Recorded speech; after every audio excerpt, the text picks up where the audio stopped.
Alright, hey guys, and welcome back, as this week I'm going to be taking a look at one of the most iconic science fiction characters ever created, Flash Gordon. Flash Gordon was originally a space adventure comic strip created by Alex Raymond and first published on January 7, 1934, and was originally designed to compete with the already popular Buck Rogers. The comic strip centers around protagonist Flash Gordon, who flies to the planet Mongo with Dale Arden in a spaceship created by Dr. Zarkov in an attempt to promote peace and stop the two planets from colliding with one another. Unfortunately, their ship was attacked and the navigation system destroyed, leaving the trio stranded on the strange new world of Mongo to fend for themselves against different civilizations, beasts of all kind, and worst of all, Ming, the Emperor of Mongo who wished to conquer not only Earth, but the universe.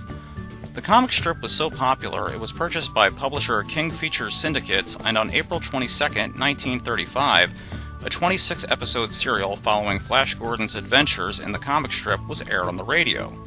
The radio series was so popular that in 1936, a 13-episode serial of short films portraying Flash Gordon's adventures were played in theaters, with a movie being released soon afterwards.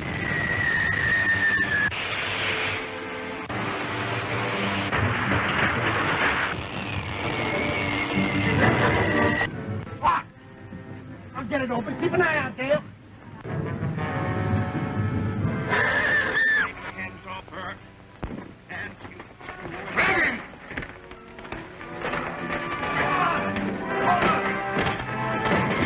The main characters in the Flash Gordon series are Flash Gordon, played by Buster Crabbe, his love interest, Dale Arden, friend and scientist, Dr. Zarkov, the mighty Prince Thun, king of the Lion Men of Mongo, Prince Vultan, ruler of the flying city inhabited by the Hawkmen, Prince Baron, the ruler of the forest city of Arborea and rightful heir to the throne of Mongo, Princess Aura, daughter of Ming, who loves Flash Gordon, and Ming the Merciless, the emperor of the planet Mongo.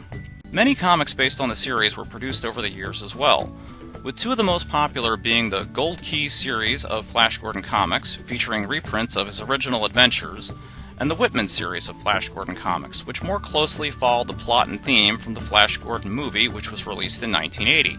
This new adaptation was quite different, giving Flash a more modern look, set in a more futuristic-looking world, and even featured music by the rock band Queen. In 1979, a Flash Gordon cartoon was released by Filmation and ran for 2 seasons through 1980. It followed the theme of the original stories very faithfully until Season 2, when a pink dragon sidekick named Gremlin was introduced, and the episodes were split up into 2 15-minute segments. Shortly after Gremlin was introduced, the series was cancelled, not even finishing a complete second season. The series was so successful it even spawned its own line of 3 3/4 action figures. In 1986, Flash Gordon was also a main character in the series Defenders of the Earth, a series which I will cover more in detail later.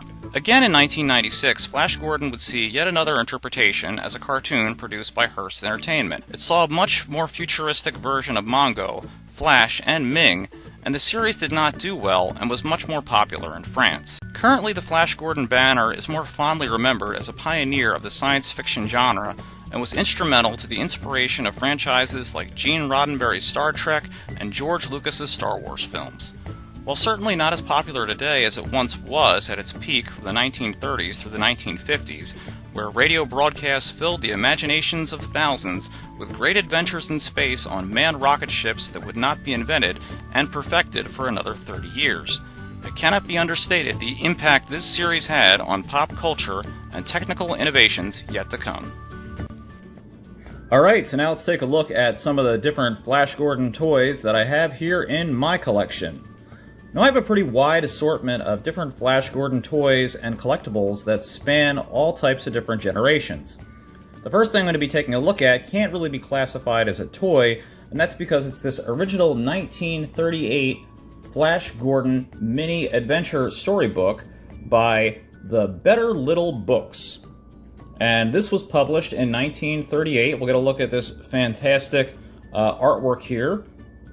Unfortunately, the face of Flash Gordon is missing there, and it does have some tape, but considering that this book is about 84 years old, that's not too bad, seeing as this is probably one of the rarer pieces of Flash Gordon collectibles that you'll see, being as this is one of the very original first items to ever come out. And you can see him here. He's in Flash Gordon in the Forest Kingdom of Mongo, and he's fighting with these beast people here. And then you have on the spine, it says the same thing, Flash Gordon in the Forest Kingdom of Mongo, with Baron's arrows that have stuck the piece of paper into a tree there. And on the back, this fantastic artwork where you have these crazy creatures, dragon, vulture-looking creatures, attacking Baron and Flash Gordon and Dale and everyone on this precarious bridge up in the sky. And it says down on the bottom there, based on the famous adventure strip. So, like, back then it wasn't even called a comic strip. It was, it was an adventure strip. This is how old this is in the very beginnings of the Flash Gordon lore and the universe. Let's open this up and very carefully take a look inside, because these pages are unbelievably brittle. So there you go, there's the copyright, 1937-38. This would be the second printing, probably. King Features Syndicate. And it's 408 pages long. And it's really neat because there's some really, really great artwork in here. And I think that's the most fun thing, because this is pretty much exactly like what you would have seen in the comics and the newspapers. This is almost exactly what the Flash Gordon series looked like at the time. It's a little bit different because of the contrast and the inks used and things like that, and some of them were colored. But this is this is still the same time and the same era. There we go. We have Baron with his longbow. Dale. And just, how neat is this? This is really an interesting little piece of history. And the fact that this has survived, the better part of a century is really amazing. Being almost, 85 years old. That's really neat. Now, this next thing that I have here, this actually really reminds me of something that I saw growing up. There was this little corner store that me and my friends would go to, and I've had this for quite a while, but I forgot that I think I actually owned this growing up. And we would go in there and get like different, penny candies and stuff like that, comics, and they had their cheap little like convenience store toys. And I remembered having, which is what this is a little like friction spark gun. And it has a little piece of flint in there that when you pull on this little trigger here, at the gears, you can probably hear that a little bit. Now this thing definitely does not work. Every now and then I can get the gears to catch, but you can see how they kind of want to catch there. So they'll lock and then they spring forward, and then you'll see the sparks. They would all go flying in the barrel of the little zapper here. And you can see the Flash Gordon logo. So this was out at the time of the Filmation cartoon, I believe, around 1979 and 1980.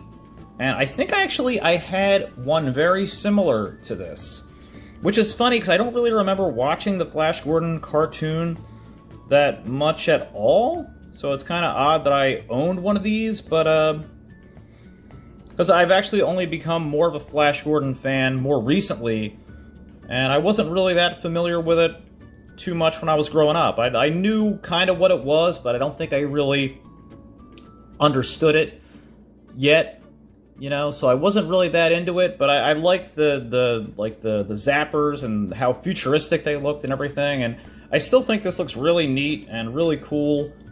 Today. I don't believe that's supposed to be like that. I think that's a little piece of the plastic that broke off, but it's funny, it kind of looks neat like that. It almost looks like a sight for the little laser zapper. So I think that actually looks neat, and it kind of really works with it. And you can see the different gears and how that would have operated, so really interesting. And then let's take a look at the action figures we have here from the 1979 and 1980 cartoon. So, first here, of course, we have Flash Gordon. Now, unfortunately, these don't have their accessories at all, but I still think that they're really neat. They're very simple. They're not really that articulated. You can only move them at the legs and waist, the head, and the arms. And the colors are really plain and simple, but I think that's what kind of makes it work, because that's what a lot of the Flash Gordon cartoons and stuff were centered around. You know, when you see Flash Gordon in the films and stuff like that, just very basic. You know, he's not trying to be Batman or Superman or the Flash. He was his own unique type of, you know, superhero, adventure hero, you know, from a different era, the 1930s. And I think that's portrayed really well here. He has this collar around his neck, on his shirt there. The blonde hair, I think the details on the face are really nice. The head moves really nice. I believe he would have had a little like laser pistol that would have gone in that arm there. And then he has the like this little belt or sash around the other part of his shirt or tunic there. The navy blue pants, and you gotta love those crazy silver, like outer space boots. If that isn't a total trademark of the 1970s, I don't know what is.